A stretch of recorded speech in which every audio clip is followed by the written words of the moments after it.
Breaking news. కడపలో కల్లోలం, 5గురు చిన్నారుల చెరువులో గల్లంతు. గ్రామమంతా విషాదంలో తడిసిపోయింది.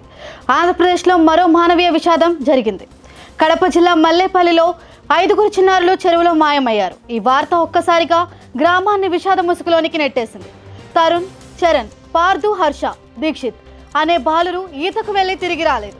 చెరువు ఒడ్డున కేవలం చిన్నారుల దుస్తులే కనిపించడంతో గ్రామస్తులు షాక్ లోనయ్యారు. ఆ దృశ్యం చూసిన తల్లిదండ్రులు, గ్రామస్తులు బాధ వర్ణనాతీతం. కడుపులో కన్నీటి చెరువు అనిపించేలా గ్రామం మొత్తం ఉలిక్కిపడింది.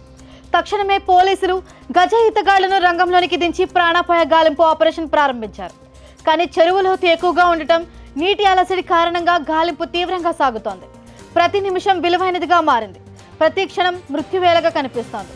చిన్నారుల తల్లిదండ్రుల రోదనలు చెరువంతా మారుమోగుతున్నాయి. ఒక్కటే చిన్ని ఆశ, బంగారు పిల్లలు బాగానే ఇంటికి తిరిగి వస్తారనేది. కానీ అది కంటికి తుడిపాటే అయిపోయిందా అన్న అనుమానాలు గ్రామంలో కల్లోలం రేపుతున్నాయి. ప్రస్తుతం మల్లేపల్లి గ్రామంలో ఒక్కటే మాట, మా పిల్లల్ని దేవుడు రక్షించాలి.